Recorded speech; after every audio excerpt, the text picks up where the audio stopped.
तुम लोग हाँ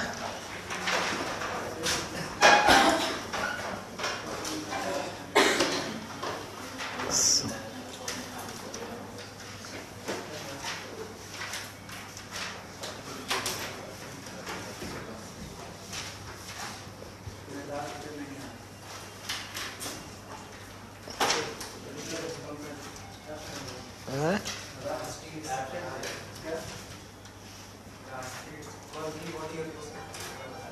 मैंने सेल का पार्ट्स बता दिए थे। हाँ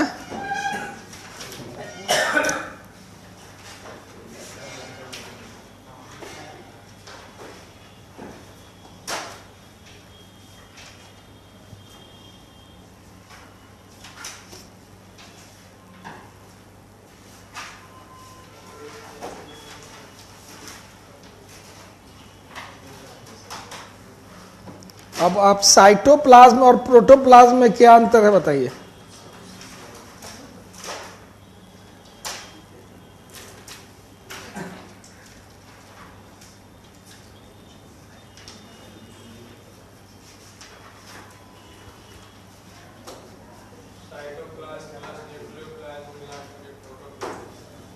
और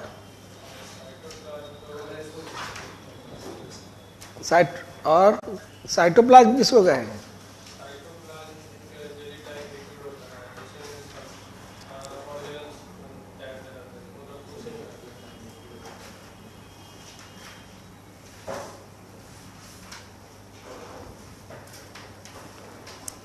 देखिए, अगर विदाउट न्यूक्लियस जो रहेगा उसको क्या कहेंगे? साइटोप्लाज्म में न्यूक्लियस होगा कि नहीं होगा?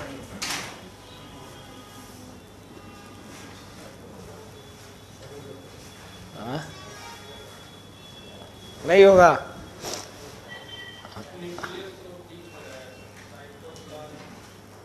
क्वेश्चन आएगा कि साइटोप्लाज्म में न्यूक्लियस होता है या नहीं होता है।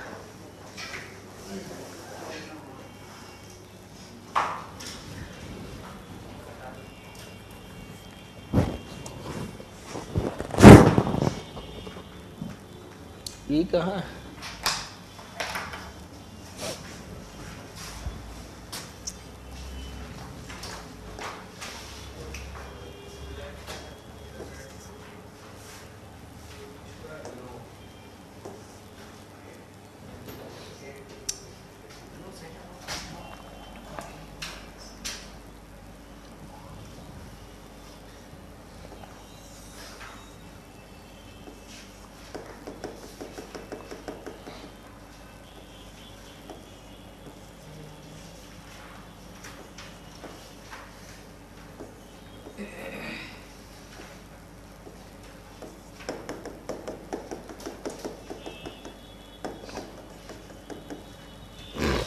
इस सेल है, ठीक है। इस सेल का सबसे बाहरी ये क्या होगा?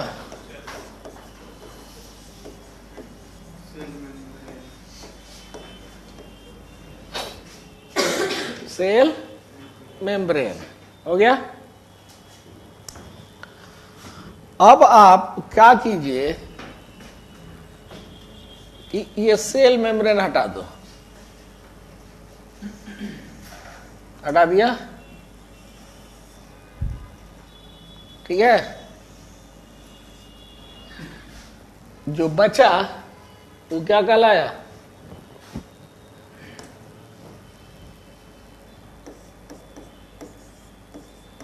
प्रोटोप्लाज्म,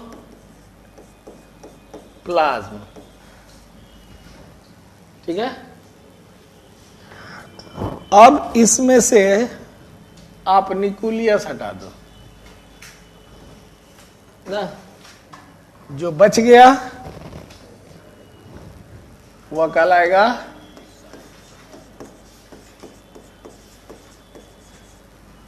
ठीक है। बस समझ में आया? तो प्रोटोप्लाज्म का मतलब क्या हुआ?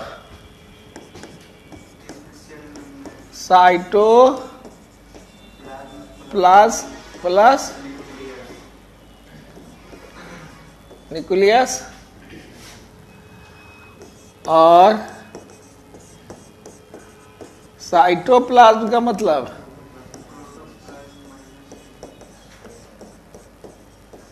Plasm minus nucleus.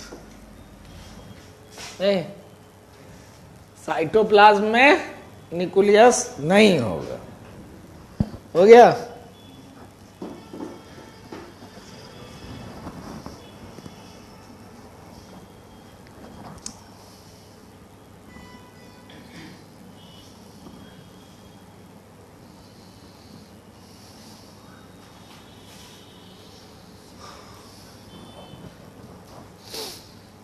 अब बताओ कि कौन कौन ऐसे ऑर्गेनेल हैं जिसमें कोई मेम्ब्रेन नहीं होता।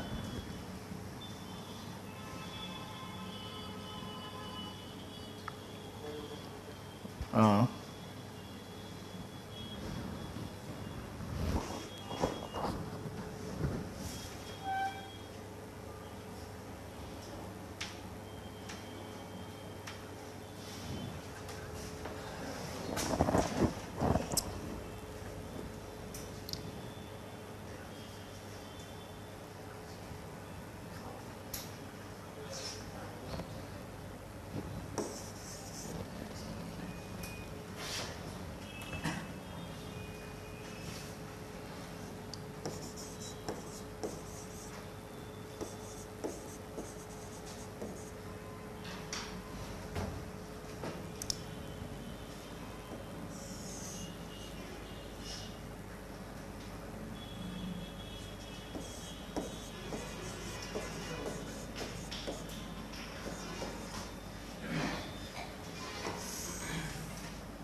नो मेम्ब्रेन, कोई मेम्ब्रेन नहीं होता।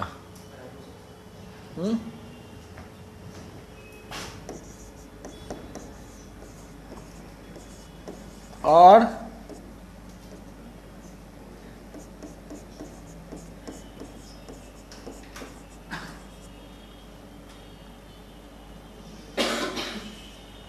न्यूक्लियोलस, ठीक है, और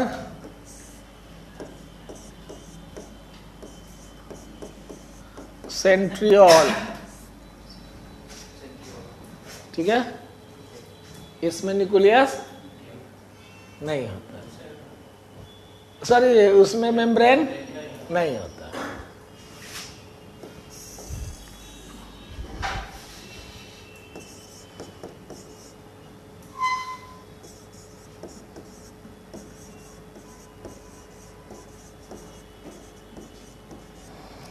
सिंगल मेम्ब्रेन किस किस में होगा?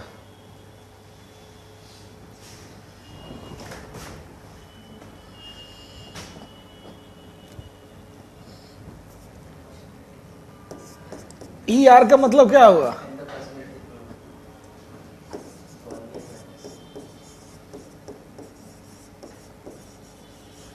और किस में होगा?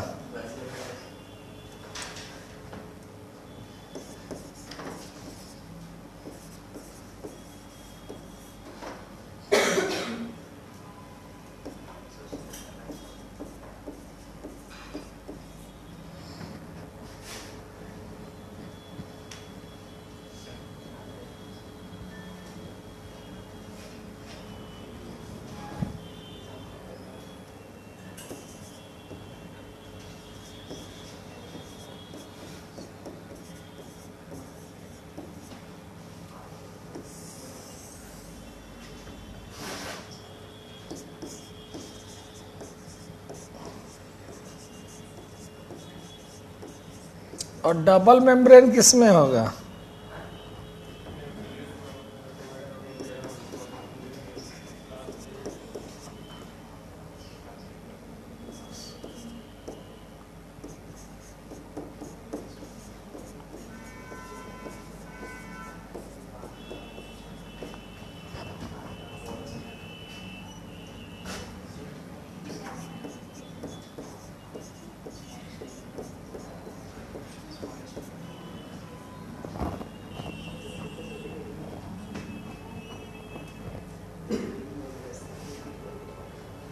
समझा?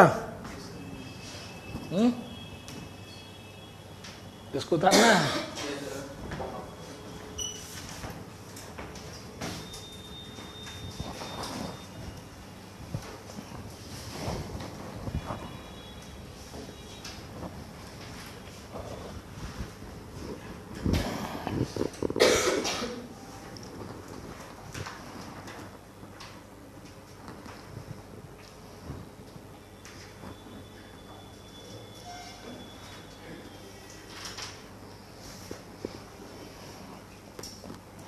टेक्निकल करके सब भाग गया है सब।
क्या बजे टेक्निकल के खत्म हो जाता है?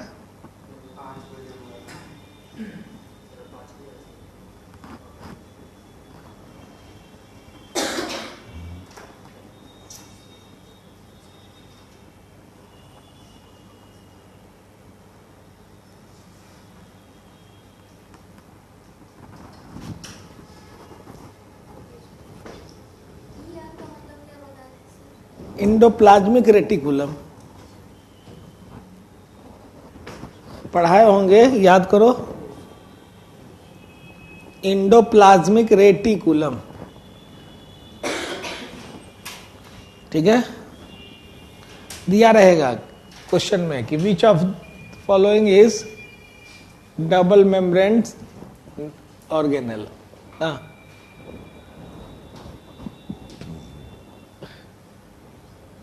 एक बार क्वेश्चन आ चुका है कि which of the following is no membrane, ठीक है।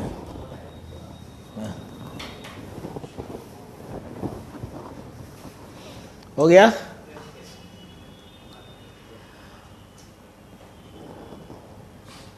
अब बताओ कि traffic police of the cell किसको कहा गया? गोल्जी बॉडी को। ये सब पढ़ाए हुए हैं, ठीक है। और engine of the cell, engine of the cell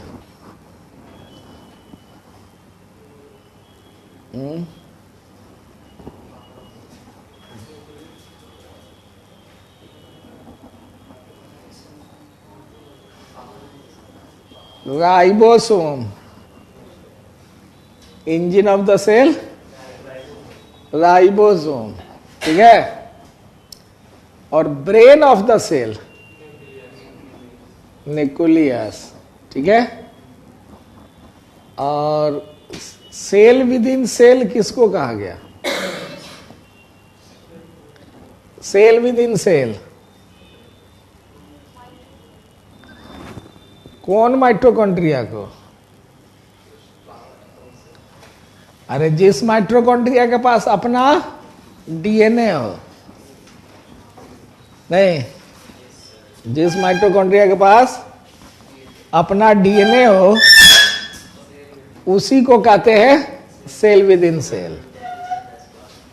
नहीं, ये सब पढ़ाए हुए है ना, ठीक है। मैंने कोशिका के अंदर कोशिका किसको कहा गया? जिस माइटोकॉन्ड्रिया में डीएनए पाया जाता हो, ठीक है। ये क्लियर हो गया? अच्छा,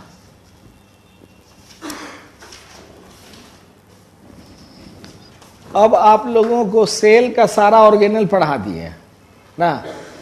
अब आपको न्यूक्लियस के बारे में पढ़ाएंगे, डीएनए और आरएनए के बारे में बताएंगे। क्रोमोजोम समझते हो?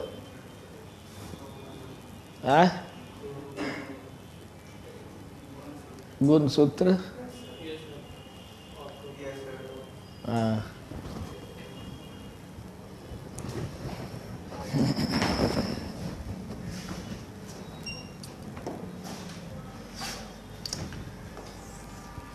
ये सेल है। इस सेल के अंदर ये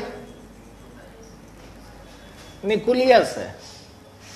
इस न्यूक्लियस को देखा गया ना, तो इसके अंदर जाल की तरह, एक नेटवर्क की तरह स्ट्रक्चर दिखाई दिया, ठीक है।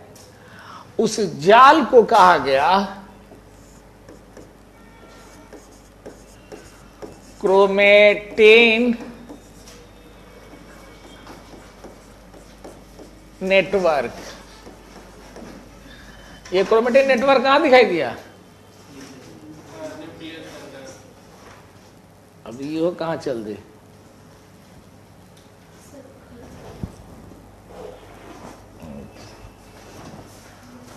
तो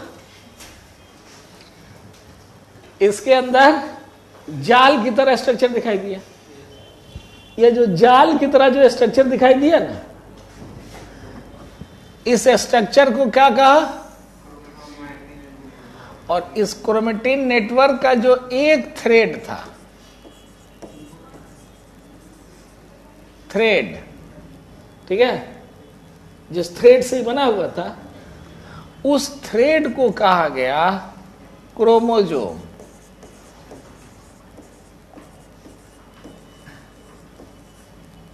क्या कहलाया? क्रोमोजोम।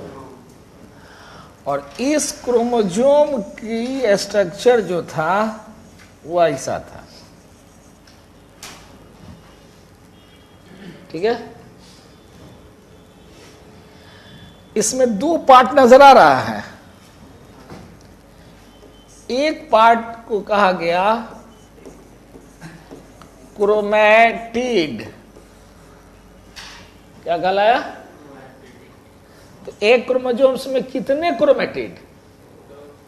एक ऊपर और एक, और दोनों क्रोमैटिड जहां पर सटा हुआ है उसको जानते हो क्या कहा गया? सेंट्रोमेयर। क्या कहलाया? ठीक है। और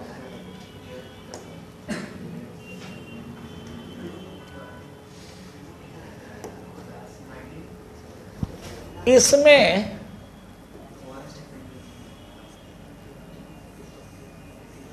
देखो तो इस तरह से डबल हेलिक्स जैसा नजर आ रहा है, आ रहा है। इसको जानते हो क्या कहा गया? इसको कहा गया डीएनए। क्या कहे? डीएनए। और इस डीएनए में जही तही देखो तो इस तरह से इसका टुकड़ा है ना, ये ठीक है। उसको जानते हो क्या कहा गया?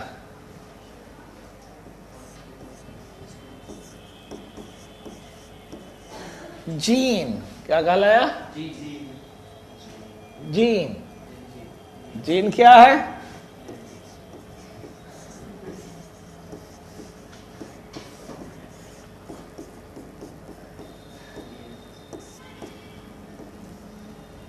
ये क्या है? Segment of DNA. डीएनए को जानते हो क्या कहा गया?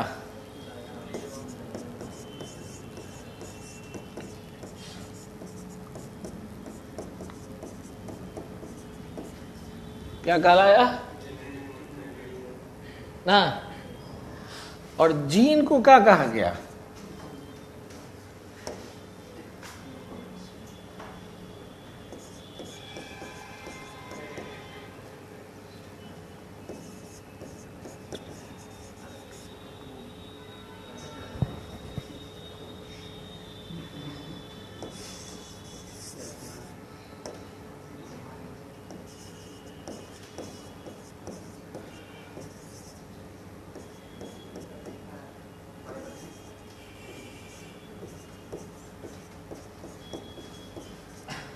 क्या लिखे? Carrier of hereditary character. H मतलब हेरिडेटरी कैरेक्टर। हेरिडेटरी कैरेक्टर समझते हो?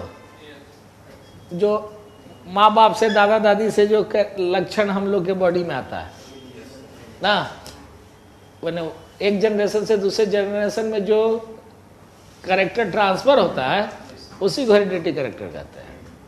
ठीक है? और क्रोमोजोम्स को जानते हो क्या कहा गया?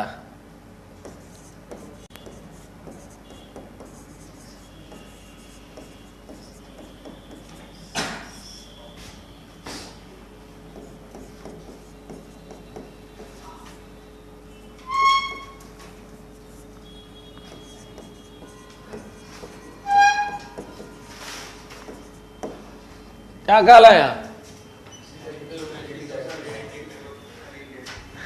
ठीक है? हाँ? उसको उतार लो।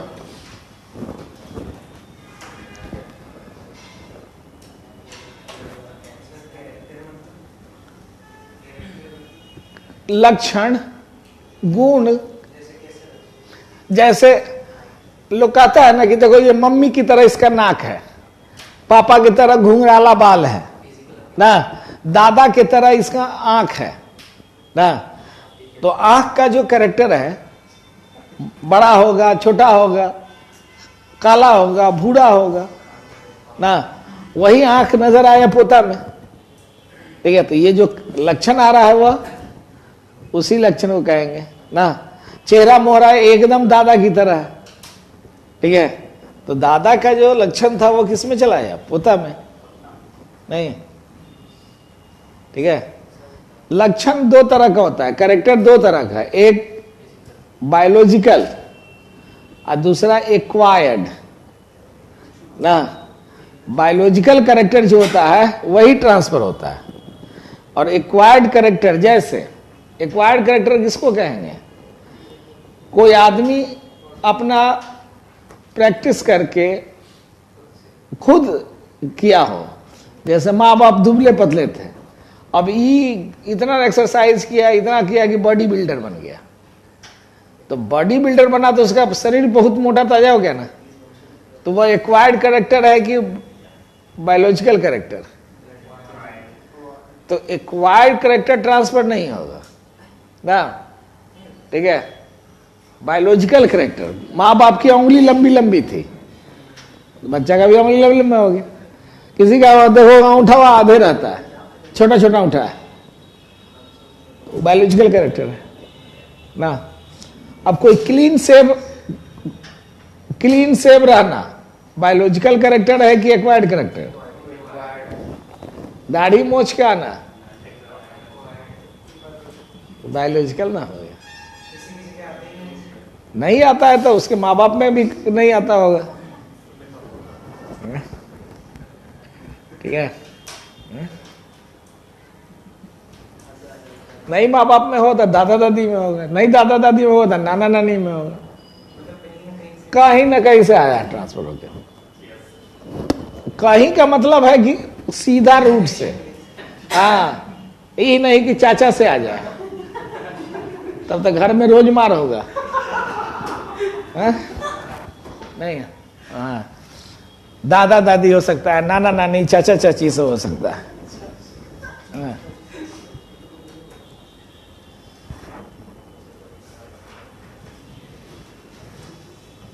ठीक है, नहीं, ब्रेन का डेवलपमेंट है। हाँ, जो जन्मजात इंटेलिजेंट है वो बायोलॉजिकल कैरेक्टर है। जिसने पढ़ाई करके मेहनत करके अपने ब्रेन को डेवलप किया वो एक्वायर्ड है। जैसे एक्स्ट्रा ऑर्डिनरी है, जैसे कुछ आदमी होता है कि 7 साल में मैट्रिक पास कर गया ना, वो उसका बायोलॉजिकल कैरेक्टर है, वो एक्वायर्ड नहीं है ना। अब समझ में आ गया ये बात? कायला पेज फर रहे रे।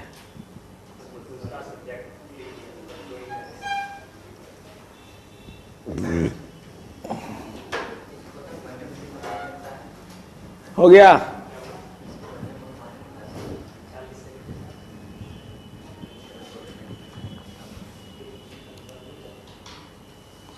जितना ये कैरेक्टर है ना वो सब जीन में रहता है। और जीन कहाँ रहता है? डीएनए में। और डीएनए कहाँ रहता है? क्रोमोसोम्स कहाँ रहता है ना। तो शुरू कहां से करें हम लोग?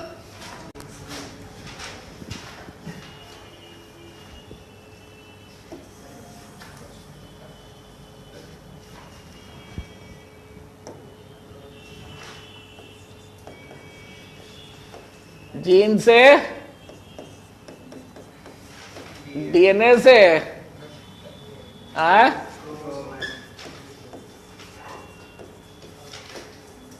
क्रोमोसोम से,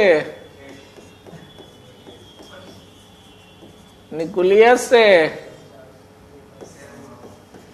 सेल से, टिश्यू से, ऑर्गन से,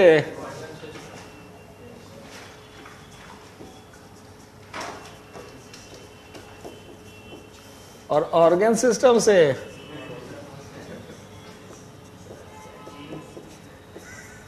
ऑर्गेनिज्म कई प्रकार के हैं?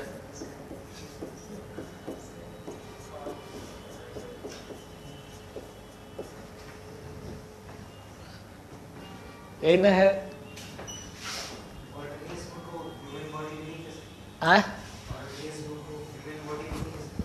ऑर्गेनिज्म कहे ना, जितना भी ये सब ऑर्गेनिज्म ही है।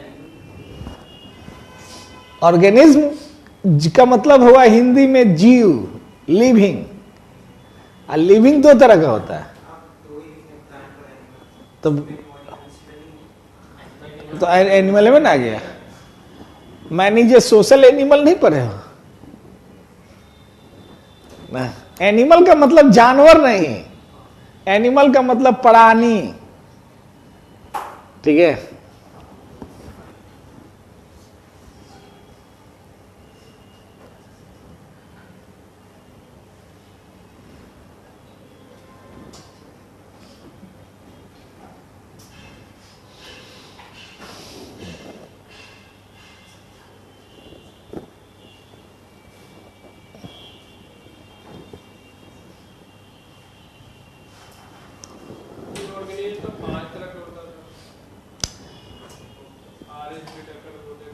हाँ, तुम क्लासिफिकेशन में पढ़िएगा ना।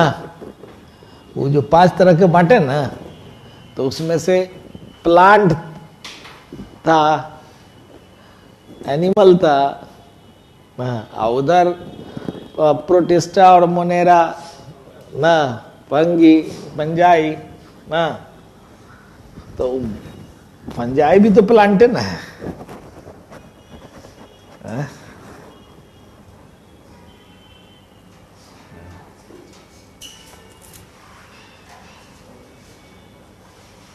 लेकिन ओवरऑल दो ही तरह के ऑर्गेनिज्म होते हैं, एक प्लांट और दूसरा एनिमल। अब कहोगे कि इसका क्लासिफिकेशन किस आधार पर होगा? तो प्लांट जो होगा उसके पास क्लोरोफिल पाया जाएगा, ठीक है, तो वह क्लोरोफिलस है। और एनिमल जो होगा उसके पास क्लोरोफिल नहीं होगा। यानी कि प्लांट एक ऐसा ऑर्गेनिज्म है जो अपना भोजन खुद बनाता है, हाँ, इसलिए उसको ऑटोट्रॉफ्स कहते हैं। और एनिमल जो होता है वह हेट्रोट्रॉफ्स होता है, वह दूसरे प्लांट या दूसरे एनिमल पर डिपेंड रहता है। नहीं, ठीक है, यहां तक क्लियर है? तो ये क्रम याद रखिएगा, इसमें से कोई एगो मिस कर देगा और कहेगा कि बताओ कौन है ना। अब पूछेगा कि डीएनए बड़ा कि जीन बड़ा? नहीं, ठीक है, जीन में डीएनए है कि डीएनए में जीन है? नहीं, ठीक है, तो यह बात रखिएगा ना। अब इसी क्रोमोसोम्स में सारा लक्षण पाया जाता है। अब बताओ कि ये जो क्रोमोसोम्स हैं,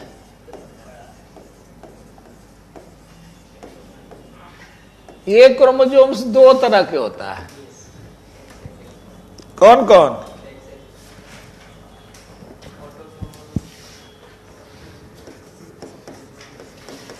ऑटोसोम और दूसरा sex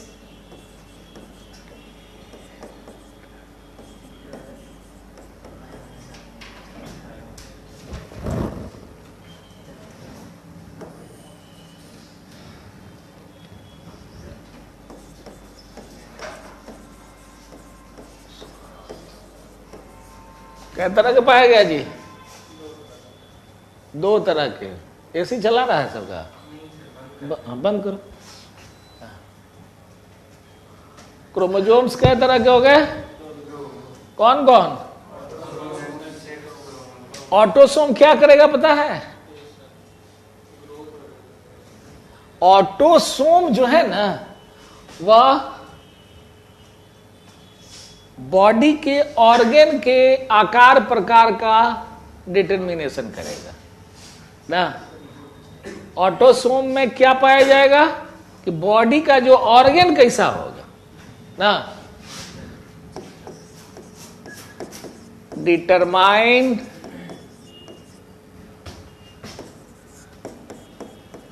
type and shape of body parts ना। बॉडी के पार्ट्स का डिटर्मिनेशन हम किससे करेंगे? सेक्स क्रोमोसोम क्या करेगा? सेक्स डिटरमाइन करेगा। सेक्स कितने तरह के? कौन कौन? मेल और फीमेल।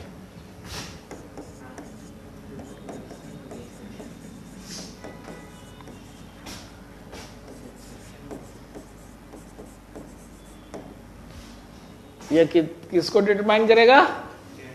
जेंडर को, ठीक है। अब ह्यूमन में क्रोमोसोम्स की संख्या कितनी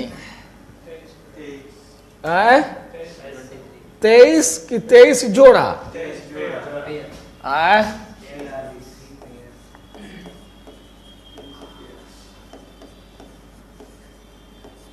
पूरा शरीर में कि एगो सेल में?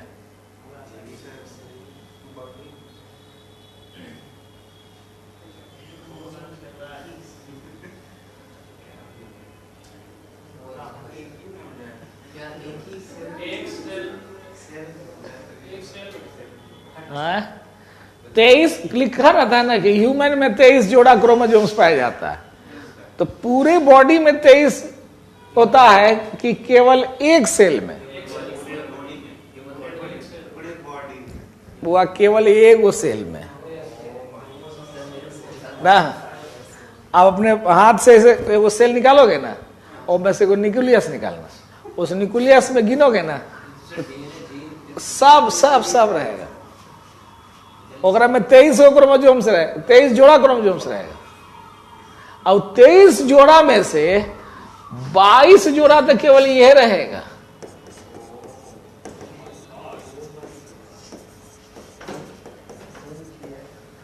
ठीक है, और ये कितना रहेगा? एक पेयर कितना रहेगा? कौन? सेक्स क्रोमोसोम्स कितने रहेंगे? एक पेयर। ठीक है, और ये जो एक पेयर जो है ना, ये जो एक पेयर है ये दो तरह का हो गया। एक होमोसोम और दूसरा हेट्रोसोम। होमो मतलब एक जैसा, तो होमोसोम जो पाया जाएगा वो मेल में कि फीमेल में? फीमेल में क्या होगा? XX। और हेट्रोसोम किसमें पाया जाएगा? और ये कैसा होगा? ठीक है ना। अगर ये फीमेल से X आ जाए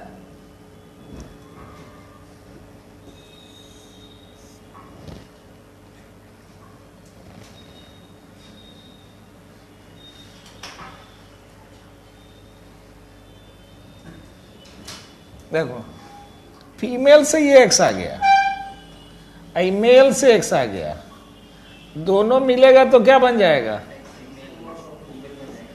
XX, ही की शी,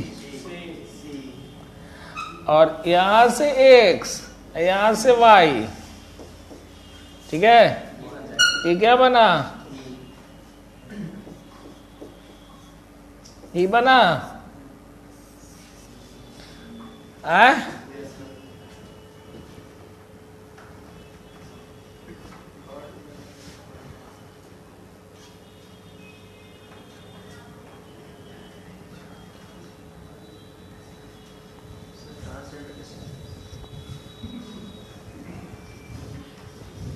वो भी आगे बताएंगे।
एक क्वेश्चन पढ़ो तो क्या लिखे हैं?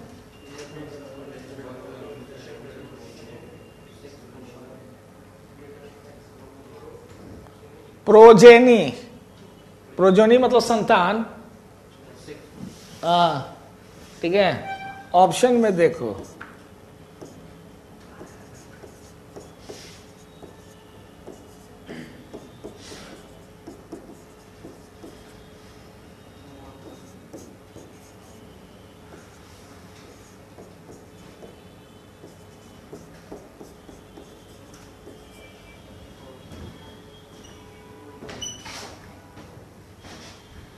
क्या होगा आंसर?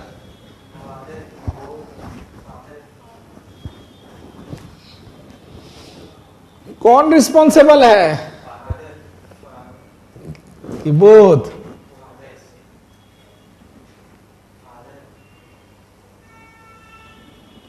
जेंडर के डिटर्मिनेशन के लिए रिस्पॉन्सिबल कौन है? अरे ऑप्शन किसके पास में है? तो फादर ना रिस्पॉन्सिबल हुआ।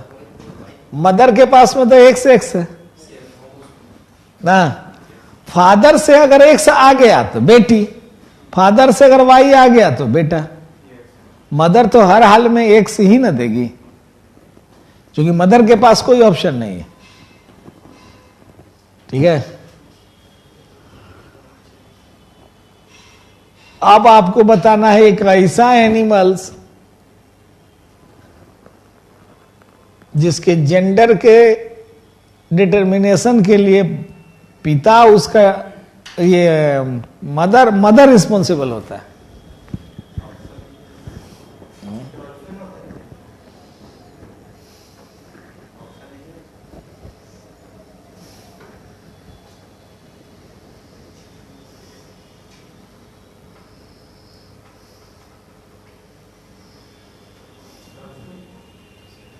ऑप्शन में ए में कैट है, बी में लिजार्ड है, सी में जो है सो हैन है, और डी में जो है सो फिश है।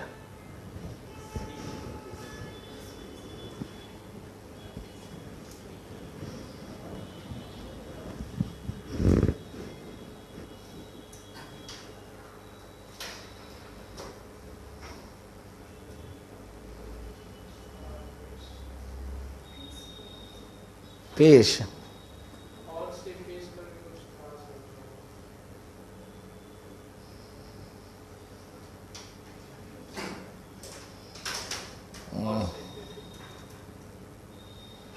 खाली फीस लिखा हुआ है तो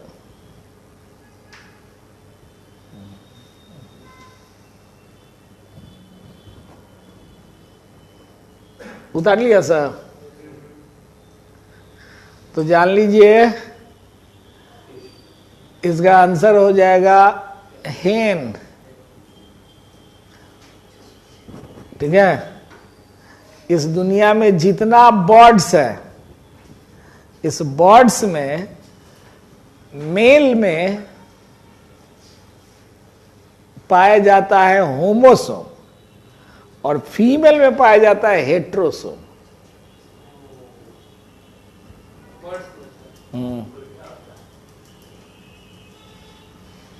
बर्ड्स में उल्टा होगा। ठीक है,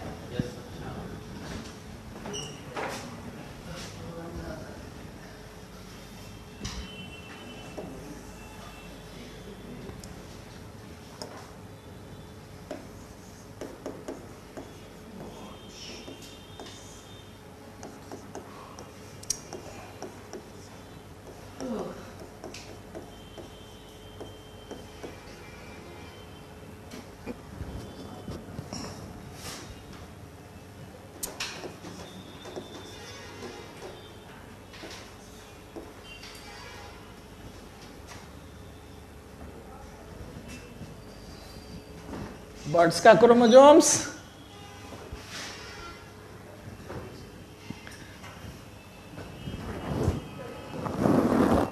WW किस में? मेल बर्ड में।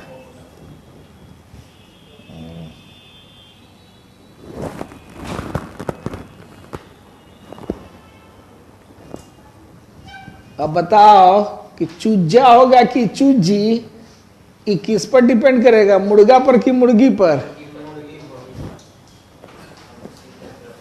नहीं,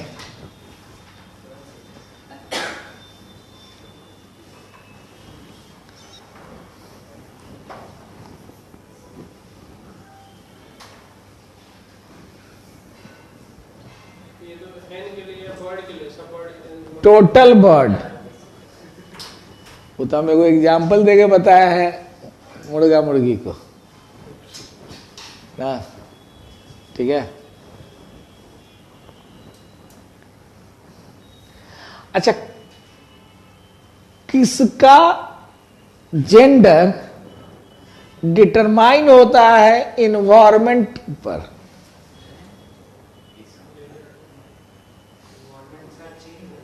हाँ,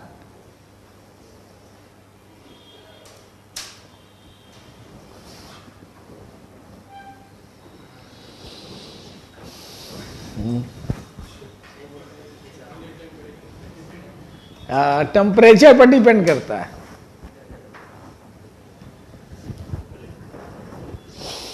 रेप्टाइल और जनरली रेप्टाइल्स में, ठीक है, लेजार्ड, क्रोकोडाइल और टर्टल,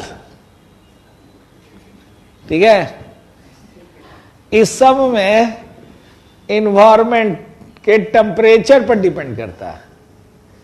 अब टेम्परेचर पर क्या डिपेंड करेगा भाई?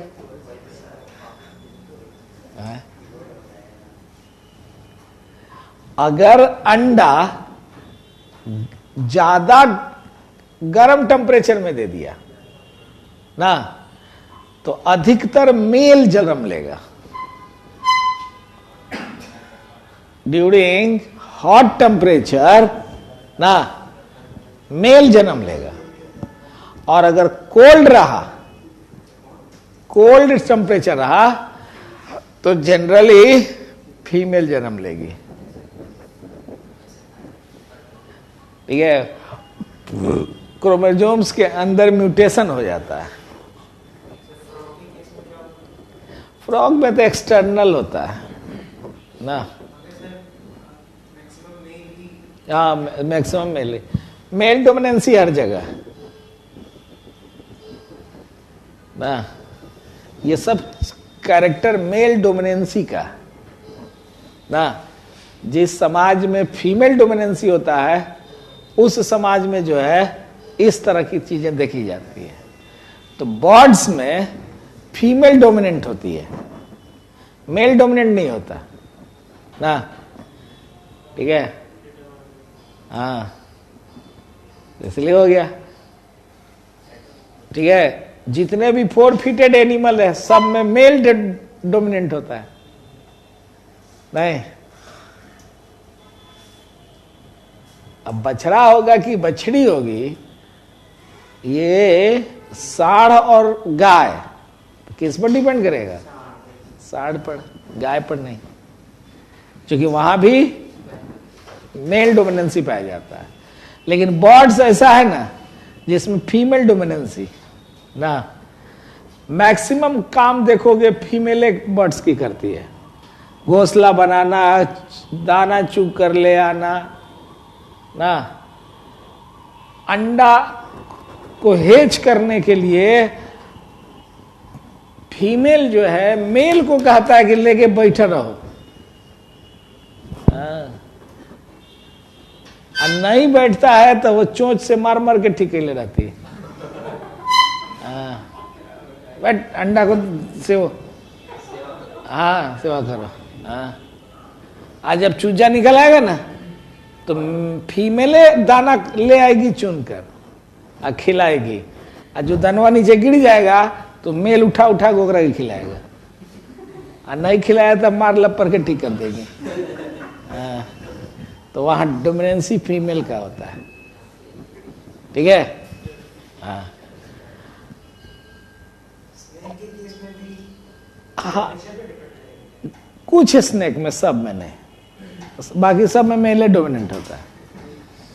कुछ ऐसा स्नेक्स देखा गया ना, जैसे वो स्नेक जो रेगिस्तान में, मरुभूमि में, डेजर्ट इलाका में रहता है, तो वहां उस सब में होता है। कौन ऑर्गेनिज्म है जिसका सेक्स डिटर्मिनेशन न मां पर न बाप पर, एक के बार दादा पर?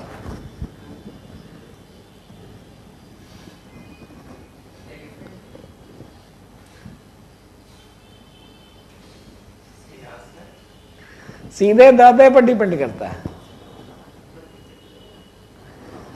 और वो है हनी बी।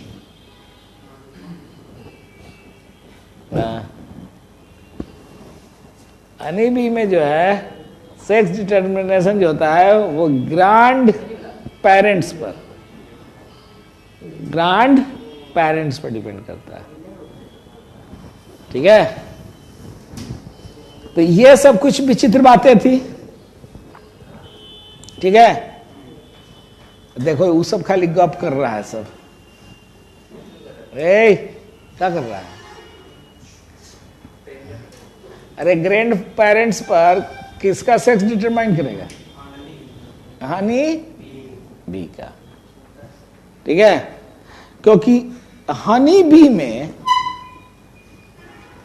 जो बाप होता है ना, आश्चर्य की बात है कि उसका बाप नपुंसक होता है।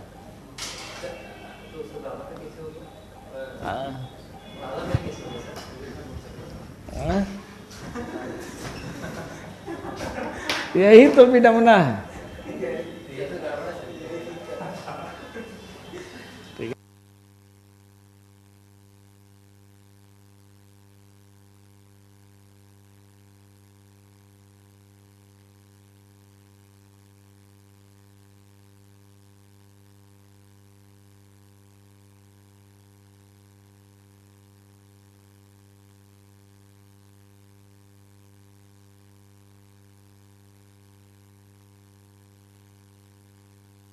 ठीक है, वहां सेक्स डिटर्मिनेशन कैसे हो जाता है, पहले अभी इतना इंफॉर्मेशन याद रखना चाहिए। ठीक है, जो आपको परीक्षा में पूछ सकता है ना। ठीक है, अब रही बात कि सबसे ज्यादा क्रोमोजोम्स एनिमल में किस में पाया जाता है? ये कोई जोड़ी है? सबसे बड़ा हाथी ये है।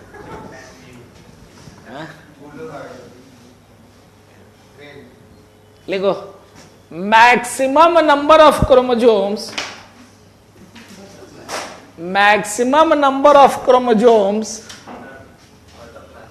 in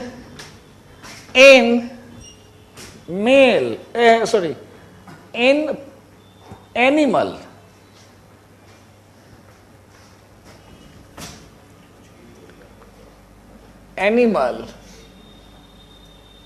is found in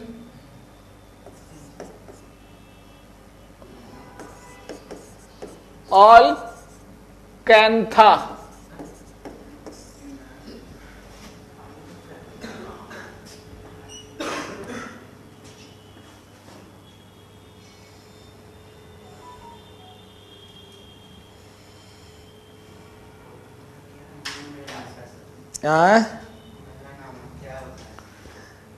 all cantha जो था ना,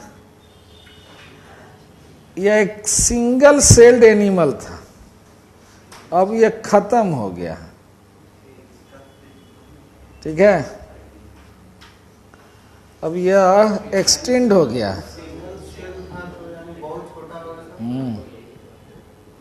बहुत छोटा था, जिसमें लगभग 1600 क्रोमोसोम्स पाए जाते थे। 800 पेयर, ब्रैकेट में लिख लो 800 पेयर। ठीक है, अब the minimum chromosomes found in animal is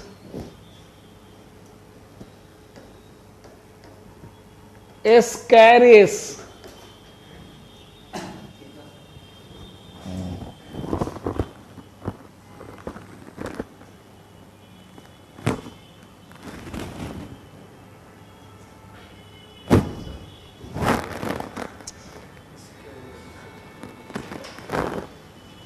ठीक है, जानते हो एस्केरिस क्या होता है?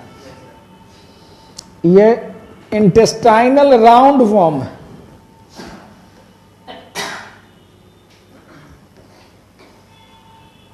ये राउंड वर्म है। पेट में कीड़ा नहीं हो जाता है? ये जनरली ऐसे ऐसे रहता है।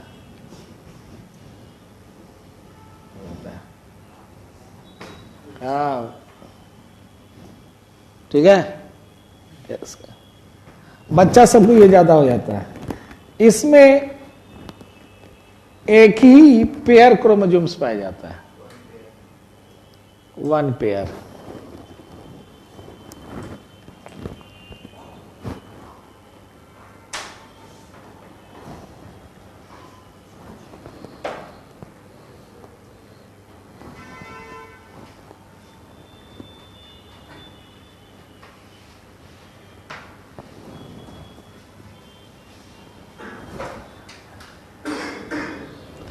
अब लिखो,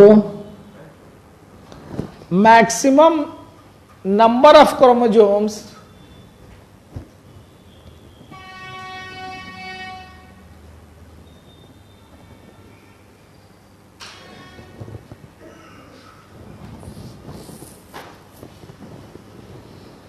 found in plant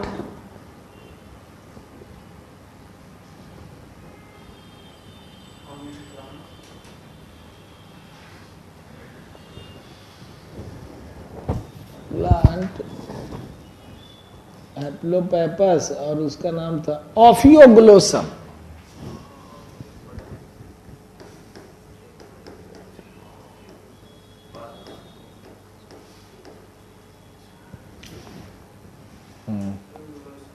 ऑफियोग्लोसम, ठीक है।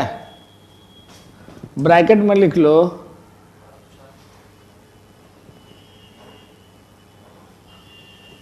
फर्न इन टेरिडोफाइटा, फर्न इन टेरिडोफाइटा। हाँ, पी नहीं लिखाएगा, पी पढ़ाएगा नहीं, लिखाएगा लेकिन। टेरिडोफाइटस फाइलम का फर्म एक प्लांट है, ठीक है।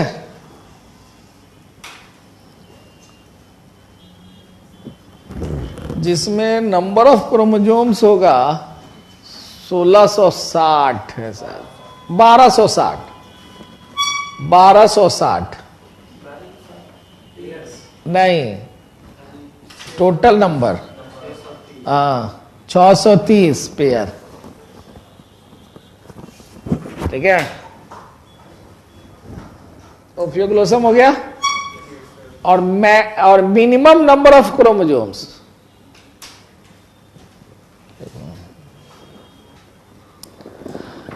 इन प्लांट is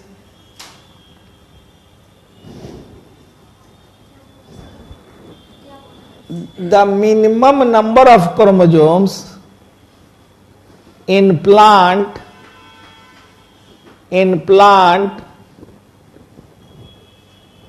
is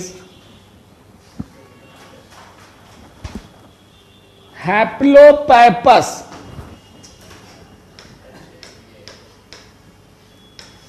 हैप्लोपैपस,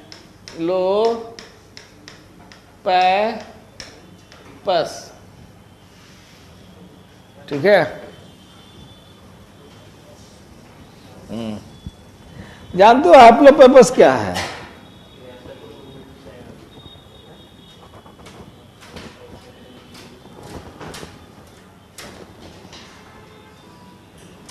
यह एक प्रकार का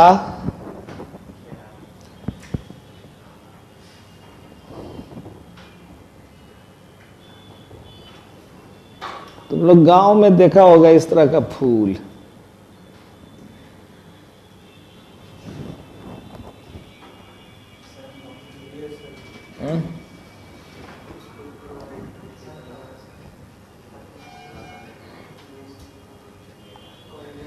अरे अब दिखा देते हैं ना, तुम लोग पहचान जाओगे।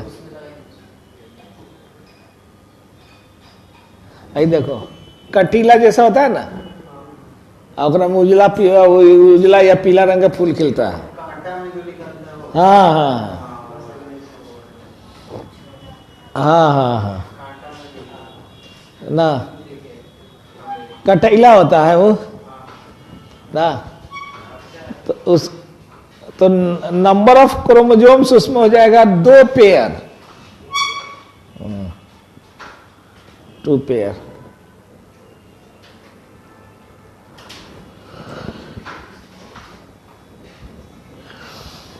हो गया।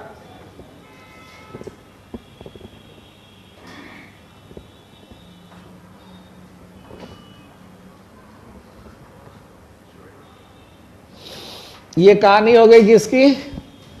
क्रोमोजोम्स की। ठीक है, यहां तक समझने में कोई दिक्कत है? अच्छा, अब देखो, हम लोग के शरीर में यानी ह्यूमन में 2 तरह के क्रोमोजोम्स पाए गए, एक ऑटोसोम और दूसरा सेक्स क्रोमोजोम। अब इन लोगों का नंबर एवरी सेल में तो फिक्स्ड है ना, एकदम फिक्स है। अब 2 टर्म हमको बताइए। हाँ, हैप्लॉयड और डायप्लॉयड क्रोमोजोम्स।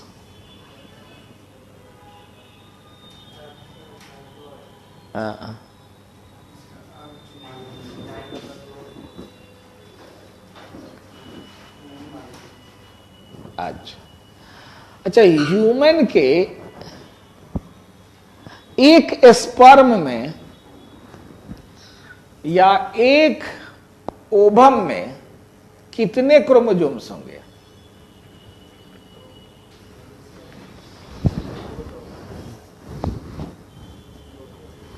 दो ही तो होगा। एक सेल में जितना होता है उतना। तो एक सेल में तो 46 गो होता है, केवल 23।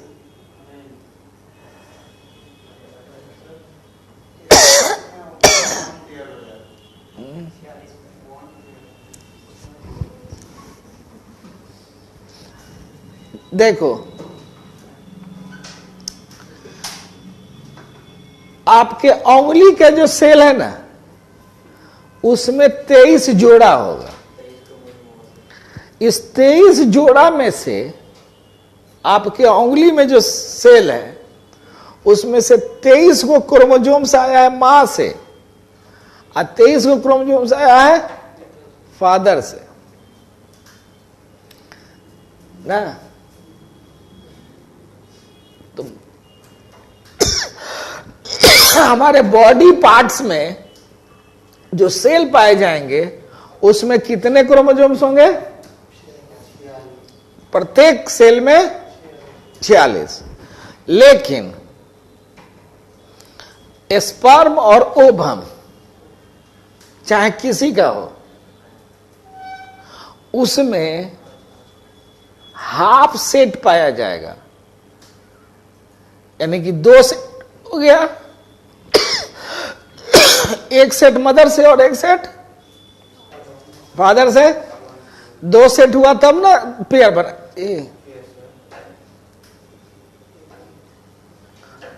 लेकिन बाकी जो स्पर्म होगा उसमें एक ही सेट होगा, यानी 23 को सेल होगा किसमें और 23 को सेल होगा किसमें, और दोनों फ्यूज करेगा तो कब हो जाएगा?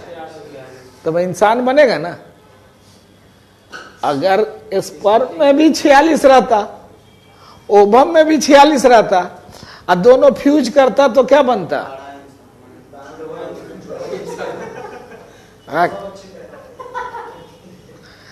अरे इंसान पैदा नहीं लेता, हर इंसान एक जानवर पैदा करता है। अरे इंसान के लिए 46 क्रोमोसोम चाहिए ना। हाँ, वो डिपेंड करेगा क्या चेंज हो रहा है, क्या कौन क्रोमोसोम चेंज हो रहा है, वो तो अलग फीचर है। नहीं, इससे नहीं होता। ये तो हम बता रहे हैं आपको कैरेक्टर की बात ना। जुड़वा तो 2 नहीं नहीं, कभी दो स्पर्म नहीं फ्यूज होता। हाँ हाँ। अब देखो,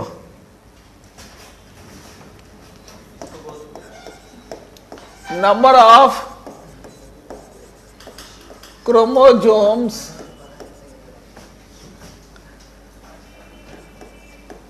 in a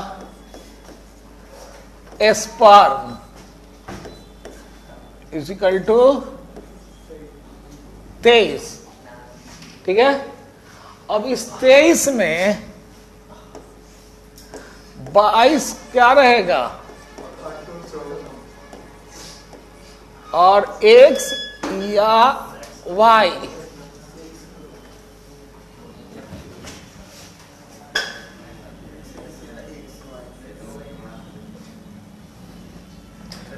एक्स या वाई क्या रहेगा,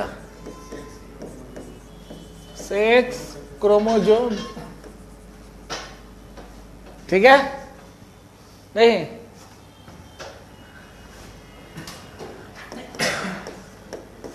number of chromosomes in an ovum 23। इसमें 22 कौन हुआ, ऑटोसोम, और एक्स क्या होगा, सेक्स क्रोमोसोम। ठीक है। तो ये जो क्रोमोसोम्स है जिसमें 23 से पाया गया, एक ही सेट पाया गया, इसी को कहते हैं हम लोग हैप्लॉइड सेल। क्या कहेंगे,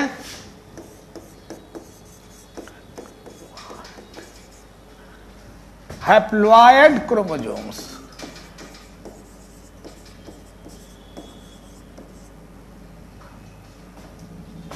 किसमें पाया जाएगा,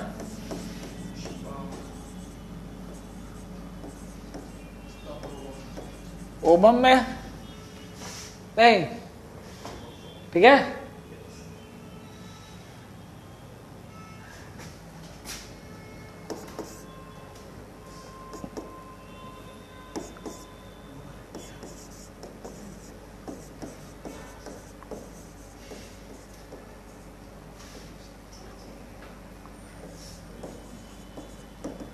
डिप्लॉयड क्रोमोसोम्स किसमें पाया जाएगा,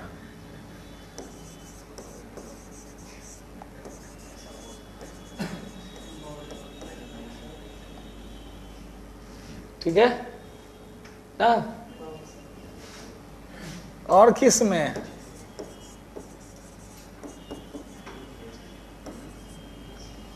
जाइगोट में।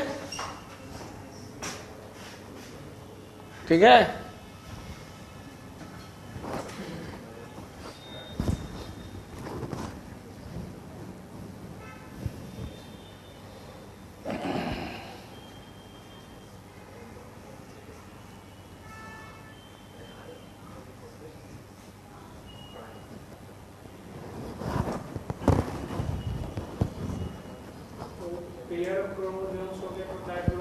हाँ, अनपेयर्ड होगा तो हैप्लॉइड।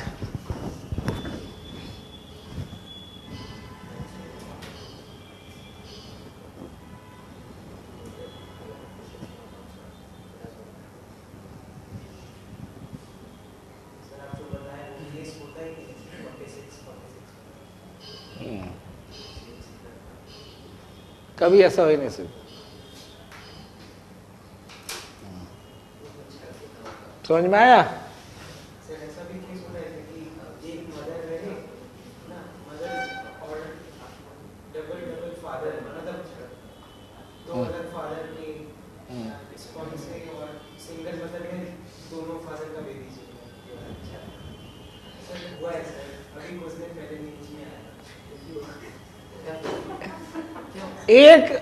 एक ओवम है और उसी डिफरेंट डिफरेंट दो फादर है और एक ही माँ है। हाँ, तो कहा नहीं होगा, लेकिन 2 बच्चा होगा, कहा नहीं होगा नहीं। उससे क्या है, अब गाय एनिमल्स में ले लो, गाय एक है और सांड कई तरह का है, नहीं हो सकता, गाय नहीं हो सकता ना, तो वहां तो फादर डिफरेंट है। स्पर्म, हाँ ये क्वेश्चन है कि सिंगल पेरेंट का नाम सुने हो? हाँ, सिंगल पेरेंट किसको कहते हैं?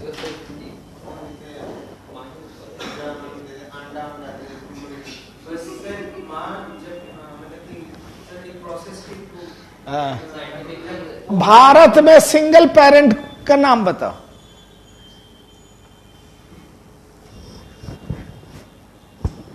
नहीं जानता है सर।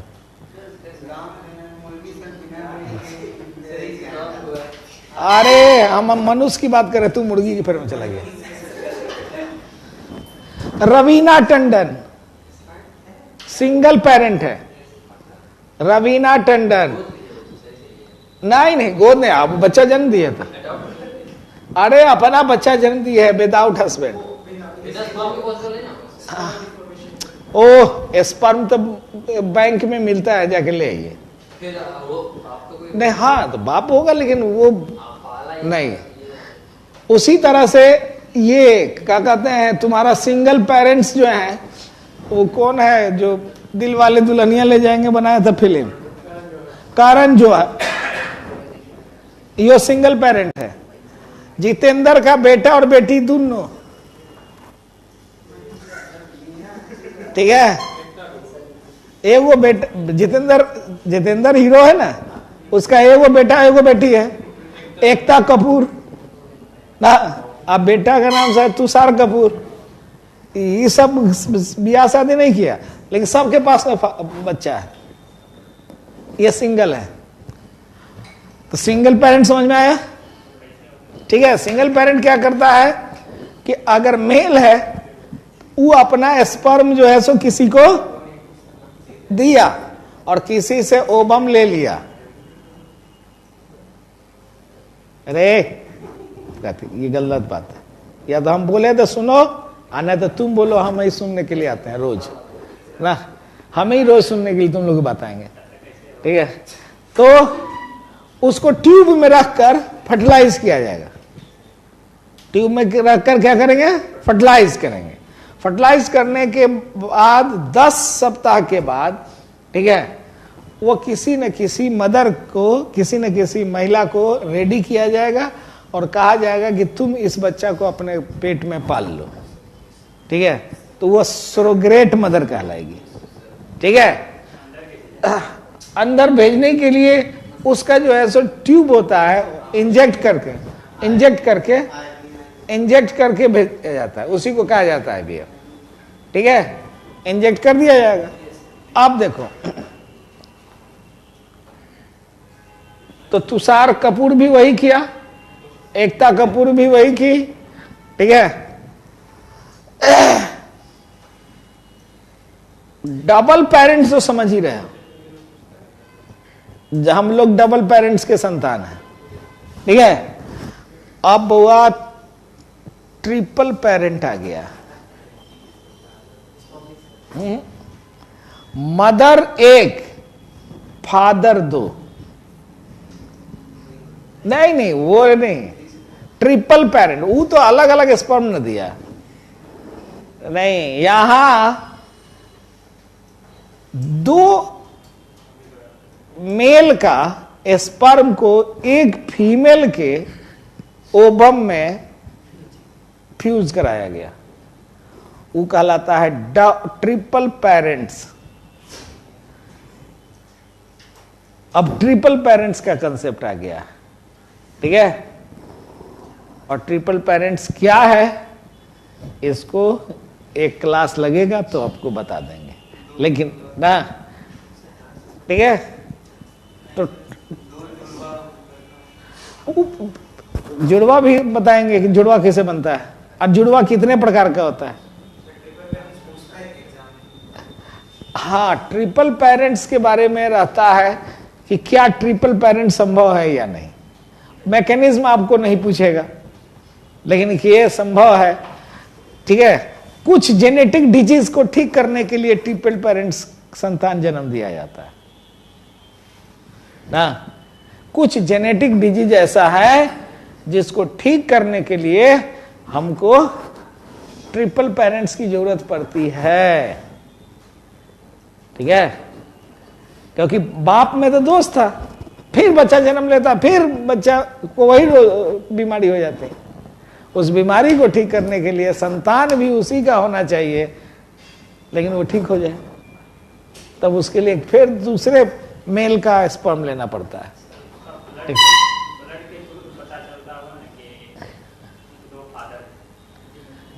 वो पता नहीं चलेगा कि दो फादर है। वो जेनेटिक कैरेक्टर जो होता है ना, उसका ओरिजिनल बाप का रहेगा, लेकिन वो जन्म लिया है एक और पुरुष के स्पर्म से। ठीक है, वो अलग चीज है। ठीक है, तो खैर वो सब चीज पर चर्चा करेंगे, लेकिन आप जान लीजिए इतना बात कि ट्रिपल पेरेंट्स भी होता है, डबल पेरेंट्स ऑन कॉमन है, सिंगल पेरेंट्स भी होता है। ठीक है, सिंगल पेरेंट्स किसको कहते हैं? Double parent, triple parent. ठीक है, अब आइए क्रोमोसोम्स की बात हम कर रहे थे। ये जो क्रोमोसोम्स है,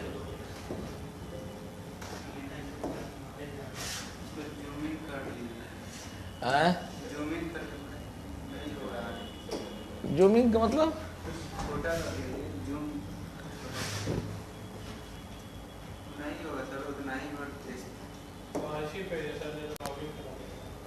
ओ अच्छा, 5 ही पेज है।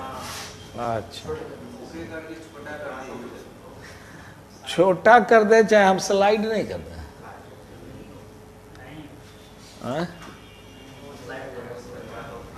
स्लाइड करेंगे तो क्या नहीं हो जाएगा, एक पेज तो लंबा हो जाएगा।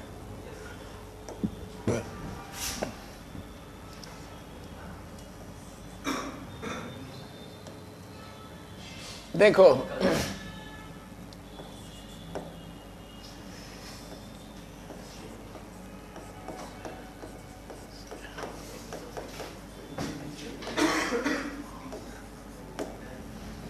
जेनेसियल डिसऑर्डर, रोग, जेनेटिक रोग ना, तो आप जानते हैं कि यह क्रोमोसोम जो है ये 2 तरह का हो गया, ऑटोसोम। अब ऑटोसोम में कोई डिफेक्ट हो जाए, ठीक है, किसमें डिफेक्ट हो जाए? ऑटोसोम में। तो देखो कौन कौन सा रोग होगा।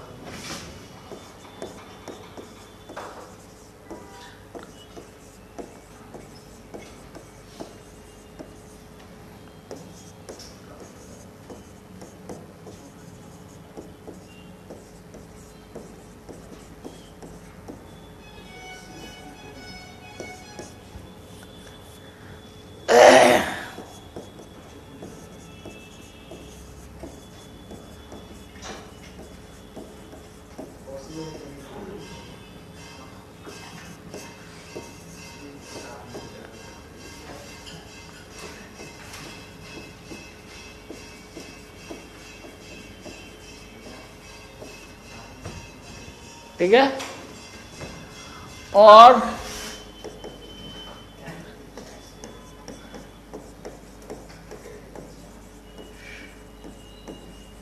सेक्स क्रोमोसोम्स है, ठीक है, इसमें किसी तरह का डिफेक्ट हो जाए, ठीक है, किसमें डिफेक्ट हो गया? सेक्स क्रोमोसोम में। तो देखो कौन कौन सा होगा।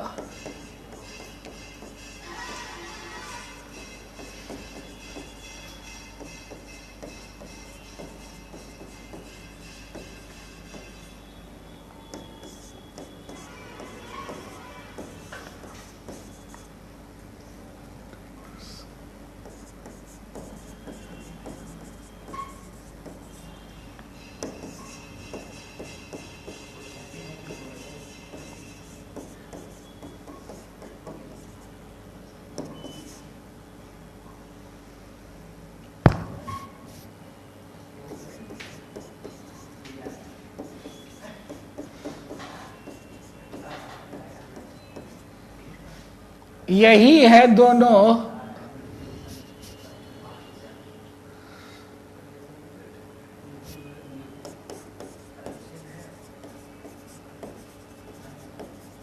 जिसको तुम ट्रांसजेंडर कहते हो, यही दो रोग है।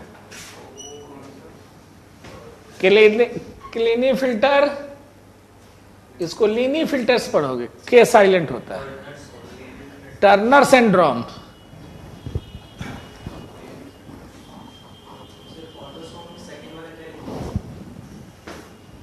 पटाउ सिंड्रोम,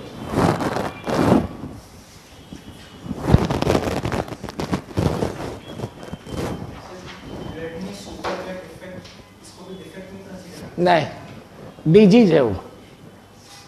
डिफेक्ट अलग होता है, डिजीज अलग होता है। ब्लड में शुगर का लेवल बढ़ गया, ये कोई कहना मुश्किल है। कुछ में आता है, कुछ में नहीं भी आता। वो फैमिली हिस्ट्री पर डिपेंड करता है। नहीं, वो जेनेटिक डिसऑर्डर नहीं है, उसको जेनेटिक नहीं माना जाता।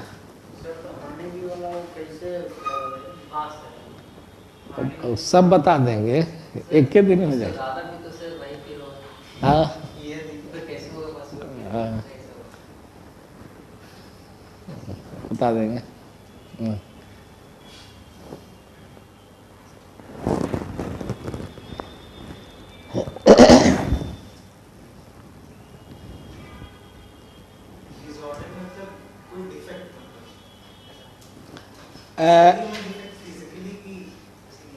कुछ भी हो सकता है, फिजिकली, मेंटली, ऑर्गन में डिसऑर्डर, डिफेक्ट हो गया ना। ये जेनेटिक है जो ठीक नहीं होगा, परमानेंट है, इसको आप कोई ठीक नहीं कर सकते। और ये एक पीढ़ी से दूसरा पीढ़ी में जाएगा ही जाएगा, या एक पीढ़ी से ये आया है, कहीं से आया है ये।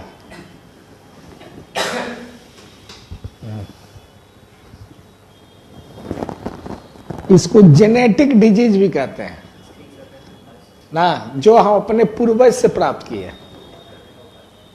हाँ, ठीक है। हाँ, इसका कोई उपाय नहीं, इलाज नहीं है। अब हम जिसके पास उतना पैसा होगा वही नहीं करवाएगा ना। क्या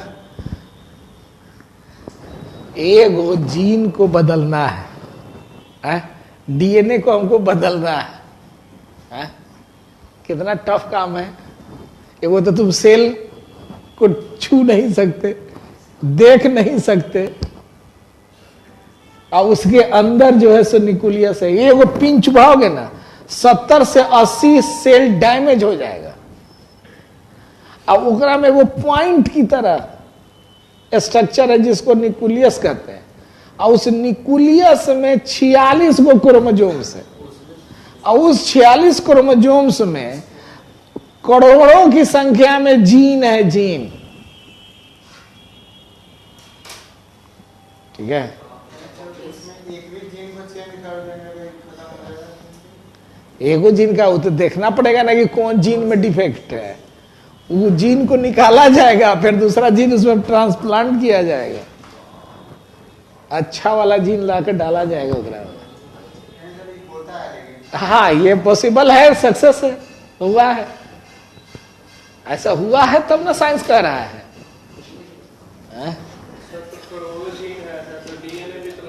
हाँ, डीएनए भी लाखों में। वो हाथ से सर्जरी थोड़ी होता है, वो तो बैक्टीरिया द्वारा कराया जाता है। बैक्टीरिया को कहा जाएगा कि तुम भाई काम कर लो, कर लो, कर लो। हाँ, समझ जाएगा। अच्छा, दवाई खाने से, पेट में दवाई खाते हो, माथा का दर्द कैसे ठीक हो जाता है? बावला आता है। टैबलेट खाते हो तो कैसे ठीक होता है? आखिर वो टैबलेट माथा में गया कहां से? पैर में दर्द है, टैबलेट खाएंगे पेट में, और पैर के दर्द को कैसे ठीक करेगा? तो होता क्या है कि तो यहां से एक सूचना जाता है, हाँ, और उसी सिग्नल देगा। जो दवा खाए हो वो दवा लीवर में जाएगा और लीवर उस सिग्नल के डायरेक्शन में इसको भेजेगा।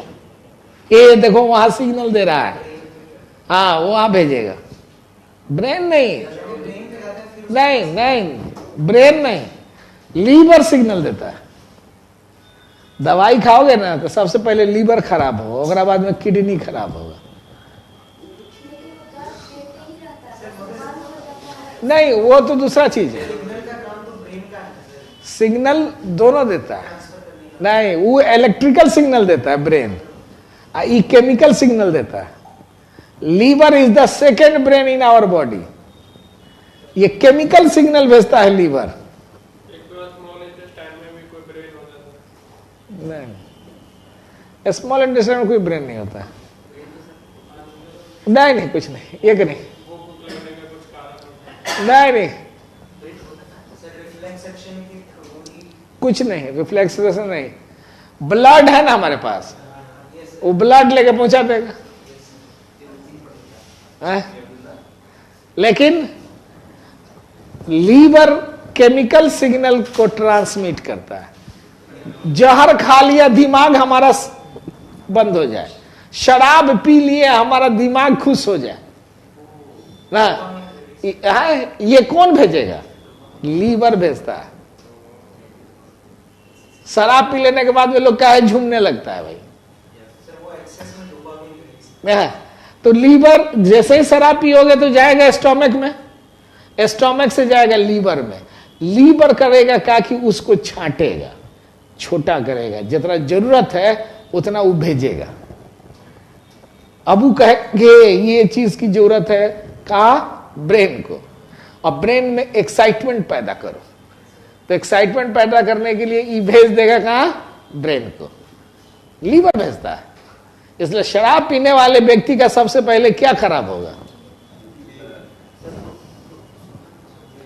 सबसे पहले लीवर। स्मोकिंग करने वाले का सबसे पहले लंग्स, ठीक है। तो सबसे पहले लीवर में जाएगा, लीवर ही उसको जितना भी आप दारू, दवा, जहर, टॉक्सिक पदार्थ जितना लेते हो सबको डिकम्पोज करके उसकी क्वालिटी को रिफाइंड करता है, कंट्रोल करता है और उस अमाउंट में भेजता है।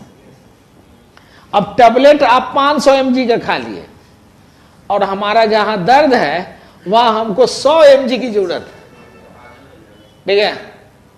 तो लीवर में जाएगा तो लीवर उसको क्या करेगा?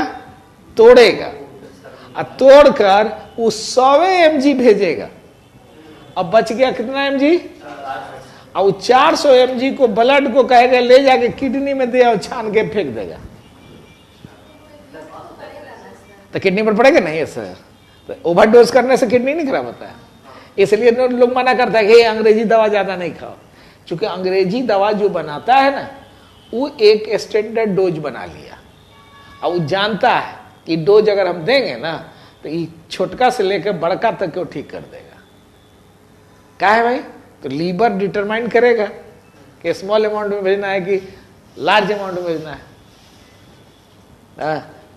वैसे बात नहीं तुम लोग को समझ में आता है। ये पहले बताओ, विटामिन बी कॉम्प्लेक्स कभी टैबलेट खाए हो सब? जब खाओगे ना तो क्या होता है क्या कि जितना विटामिन की जरूरत है उतना वो ब्लड में रख लेगा और बाकी सबको लीवर भेज देगा किडनी में, और किडनी छान कर उसको यूरिन के द्वारा बाहर कर देगा। तो जैसे ही विटामिन B12 का टैबलेट खाओगे तो देखना कि एक रोज के बाद आपकी यूरिन का कलर पीला हो गया। क्या है भाई पीला हो गया? नहीं, अरे वो विटामिन बी कॉम्प्लेक्स बाहर निकल रहा है। एक्सेस विटामिन जो था ना वो बाहर जा रहा है। यानी कि दवा कंपनी जो बनाई है वो तो एक फिक्स्ड अमाउंट का दवा बना दी कि जिसको ज्यादा कमी होगा तो भी खा लेगा, कमो कमी वाला भी खा लेगा। नहीं, तो दवा जो बनाती, अंग्रेजी दवा जो बनती है ना, उसका वो एक स्टैंडर्ड बना लेता है, ठीक है। अब आपका शरीर को जितना जरूरत है उतना रख लेता है, बाकी को किडनी छान के फेंक देता है। यही कारण है हम लोग का किडनी उससे ज्यादा खराब होता है। हेमोपैथ की दवा क्या है, वो स्मॉल अमाउंट में हम लोग लेबे करते हैं। जीभ ने कहा टप से एक बूंद गिरा दिया, है? नहीं, हेमोपैथिक तो अपने स्मॉल अमाउंट में लेते हैं, वो कहता ना हमारा किडनी को खराब करेगा। नहीं पहुंचता तो जरूर है ना। तो इस सब डिजीज का लक्षण क्या है, कारण क्या है, एक एक करके सब पढ़ना है, ठीक है। और बताएंगे कि यह जो ट्रांसजेंडर कितने प्रकार के होते हैं, ट्रांसजेंडर कैसे होता है, ठीक है, ये सब चर्चा करें।